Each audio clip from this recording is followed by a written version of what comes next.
Hello दोस्तों, welcome to ज्ञान zone. आज की क्लास में आपका स्वागत है। आज हम हल करने वाले हैं प्रश्नावली 2.3 का क्वेश्चन नंबर 3। प्रश्नावली 2.3 का क्वेश्चन नंबर 3 में क्या कर रखा है, एक बहुपद दे रखा है आपको और क्या कह रहे हैं कि अन्य सभी शून्यक ज्ञात कीजिए, यानी इसके सारे शून्यक ज्ञात करने हैं यदि दो शून्यक √5/3 और -√5/3 है। यानी कि ये जो बहुपद आपको दिया हुआ है, इस बहुपद के बचे हुए सारे शून्यक निकालने हैं और दो शून्यक आपको दे रखे हैं। क्या है दो शून्यक? एक तो √5/3 और एक माइनस का √5/3। तो यानी कि अब एक बार तो ये दिमाग लगाओ, इसके कुल शून्यक होंगे कितने? तो इसकी सबसे बड़ी घात कितनी है? 4। तो जिस बहुपद की सबसे बड़ी घात 4 है उसके कुल शून्यक अधिकतम कितने होंगे? 4। तो इसके 4 शून्यक आ सकते हैं और दे कितने रखे हैं? 2। यानी निकालने कितने? शेष 2 शून्यक हमको निकालने हैं। तो ये सवाल करने से पहले इसका कुछ बेसिक्स है, जो समझे बिना इस सवाल में घुसना मुश्किल होगा। तो हम पहले कुछ बेसिक पे बात करते हैं कि पहला तो हम ये करते हैं कि भाई शून्यक और गुणनखंड के बीच क्या संबंध है। तो जैसे हम एक बहुपद ले लें x² + 5x + 6, इसका इस सवाल से कोई लेना देना नहीं है, हम खाली शून्यक और गुणनखंड के बीच समझने की कोशिश करें। तो इसके जैसे गुणनखंड करें अपन, तो इसके गुणनखंड क्या आ जाएंगे? इसके दो टुकड़े कर देंगे हम, x² + 3x + 2x + 6। ये x कॉमन आ जाएगा, x + 3 आ जाएगा, यहाँ x + 3 आ जाएगा। ये सब पढ़े हुए अपन, कोई नई बात नहीं है। तो ये इसके आ गए आपके दो गुणनखंड। क्या है गुणनखंड? x + 3 और x + 2, जो इस बहुपद के गुणनखंड है। यहाँ ऊपर का हमारा मामला अभी नहीं है, इस पे ध्यान दो आप। तो कि दो गुणनखंड अगर किसी बहुपद के हमारे पास है और हम शून्यक निकालना, तो हम क्या करते हैं? इनके बराबर 0 लिखते हैं। तो हमारा x + 3 = 0, x + 2 = 0। तो ये आ गया आपका शून्यक, x = -3 और x = -2। अब यहां समझना कि ये जो शून्यक कितना है? -3। इस बहुपद का एक शून्यक -3 है, इसको इधर लाओ, इस -3 को इधर लाओ तो क्या हो जाता है? x + 3। ये हो गया, ये क्या हो गया आपका? गुणनखंड। यानी कि शून्यक का चिन्ह बदल के x के साथ इधर लेके आ जाओ तो गुणनखंड बन जाता है। इसी प्रकार जैसे ये शून्यक है, ये हमारा -2, तो क्या है? शून्यक। इसको इधर लाओगे तो +2 हो जाएगा, x + 2 होते ये आपका क्या हो गया? गुणनखंड। तो यानी शून्यक से गुणनखंड कैसे निकाल सकते हैं कि जो शून्यक दे रखा है उसको x के बराबर में लिखो और इसको पक्षांतरण करके इधर ले आओ, तो ये हो जाएगा आपका चिन्ह बदल के x के साथ जो बनेगा वो हो जाएगा आपका गुणनखंड। तो हमको क्या दे रखे हैं? दो शून्यक दे रखे हैं। तो दो शून्यक से हम क्या निकाल सकते हैं? दो गुणनखंड। तो इसके गुणनखंड भी 4 होंगे, शून्यक 4 होंगे। तो यानी कि अगर हमको दो शून्यक दे रखे हैं तो इन दो शून्यक की मदद से हम कहां पहुंच सकते हैं? इसके दो गुणनखंडों पर पहुंच सकते हैं। तो एक बार तो इतना काम कर लेते हैं, फिर आगे का देखिए। तो शून्यक तो आपके दो दे रखे हैं। एक तो दे रखे हैं x = √5/3, दूसरा दे रखा है x =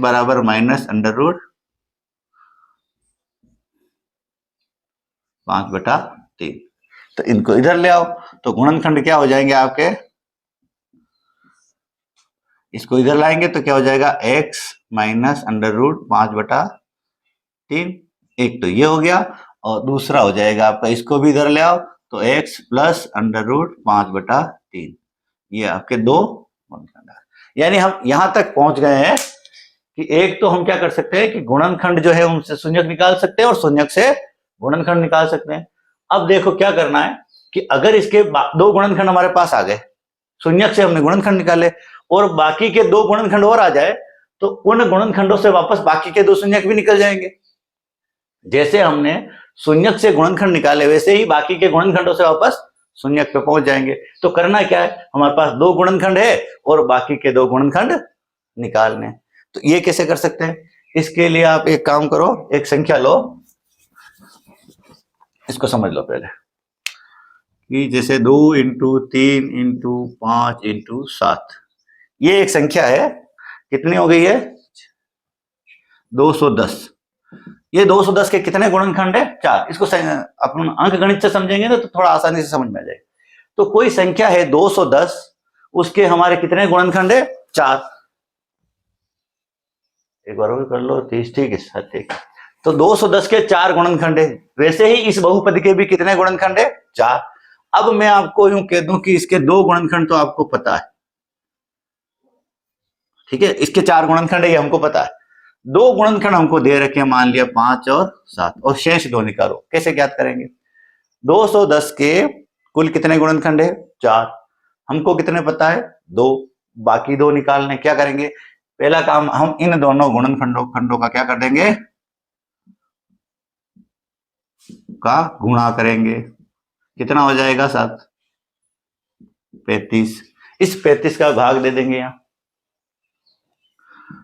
इस 35 का भाग किसमें दे देंगे?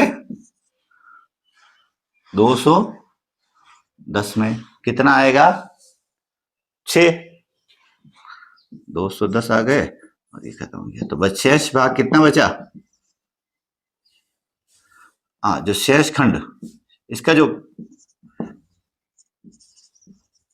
35 तो बच गया 35 इंटू 6, तो 36 तो हमारे पास ये 2 गुणनखंड हो गए, बचा 6। 6 के हम वापस गुणनखंड करेंगे तो ये आ जाएंगे हमारे 2 और 3। यानी क्या करना हमको कि जो 2 गुणनखंड दे रखे हैं उनका क्या करना है? गुणा करके क्या करना है? इस बहुपद में भाग देना है, और भागफल जो आएगा वो बचा हुआ भाग हो जाएगा। उसके बाकी गुणनखंड करेंगे तो शेष 2 गुणनखंड भी आ जाएंगे। तो हम यहां से क्या, अब वापस यहां आ जाते हैं हम। हमारे पास ये है हमारा बहुपद।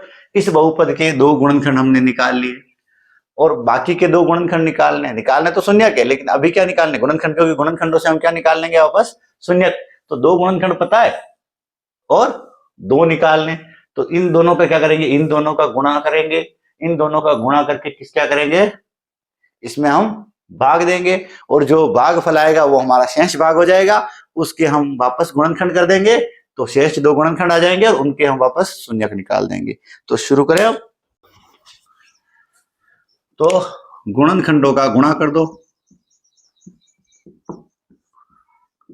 गुणा, ये हो जाएगा आपका x minus under root 5/3 into x plus under root 5/3। इसका गुणा चाहो तो आप ऐसे भी कर सकते हो कि पहले पद से पहले का, दूसरे का दूसरे से, पहले का फिर दूसरे का पहले से, और दूसरे का दूसरे से, ऐसे करो। यह सूत्र लग रहा है इसमें a minus b a plus b, यानी a square minus b square वाला सूत्र लग जाएगा। a square minus b square बराबर a plus b, a minus b होता है। उस हिसाब से इसका गुणनखंड क्या, इसके गुणा क्या आ जाएगा? एक्स स्क्वायर यानी a square minus b square. तो b में क्या है? रूट 5/3 है, तो इसका स्क्वायर होकर 5/3 आ जाएगा। तो ये आपका आ गया इन दोनों गुणनखंडों का गुणा। अब क्या करेंगे? इसका भाग देंगे इसमें, तो जो बचा भाग आ जाएगा। क्या करेंगे? इसका भाग ले लेंगे। भाग हमको आता है, तो 3x की घात 4 plus 6x³ minus 2x square minus 10x minus 5। एक बार चेक कर लो, कुछ गलत तो नहीं लिखा है?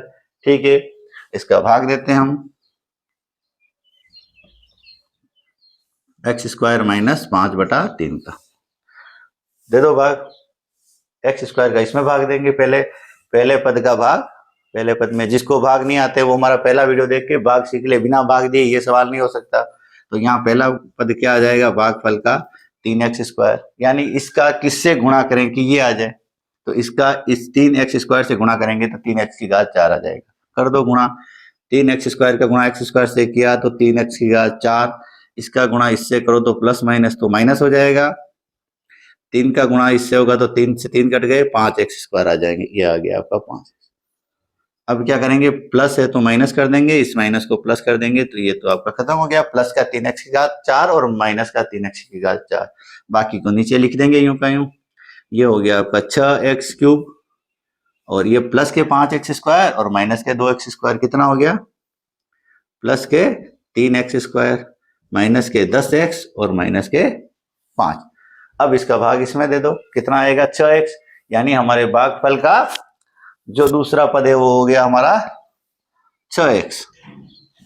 6x का गुणा x स्क्वायर से किया तो 6x³, फिर इससे करो तो ये कट गए, 2 आ गए 10, तो माइनस के 10x आ गए, माइनस के 10x। ये प्लस है, इसको माइनस कर दो, और माइनस है उसको प्लस कर दो, तो ये कट के आपके 6x³ माइनस 6x³ शून्य हो गया, माइनस के 10x और प्लस के 10x ये भी शून्य हो गया, तो बचे क्या 3x² माइनस 5।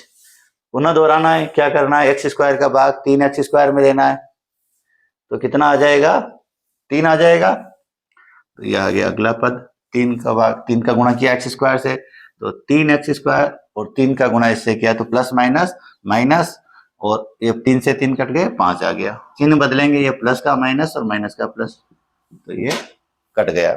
इस प्रकार शेषफल आ गया 0। ये हमारा जो बचा हुआ खंड है जिसके हमको आगे गुणनखंड करने, शेष 2 गुणनखंड निकालने के लिए जो भाग आ गया, तो भागफल कितना आया 3x² प्लस 6x प्लस 3। यानी कि हमारे अगर 2 गुणनखंड करें इस बहुपद के तो एक ये आएगा और एक ये आएगा, ये वाला, ठीक है। अब हमको क्या करना है कि इसके तो 2 गुणनखंड ये आ गए थे, पहले इन्हीं से ये आया, अब इसके 2 गुणनखंड और निकाल देंगे।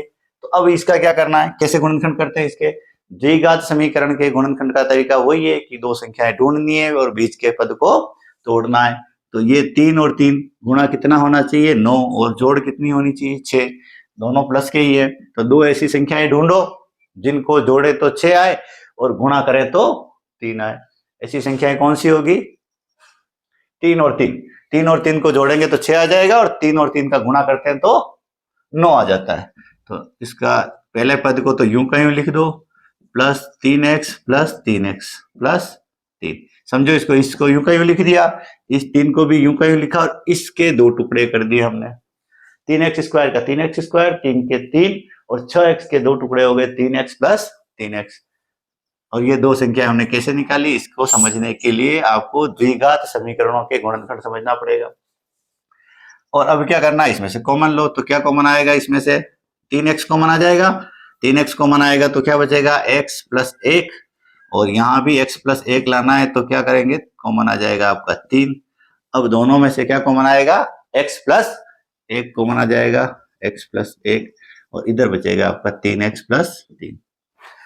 तो ये आपके शेष 2 गुणनखंड आ गए, ठीक है। शेष 2 गुणनखंड कौन से हो गए,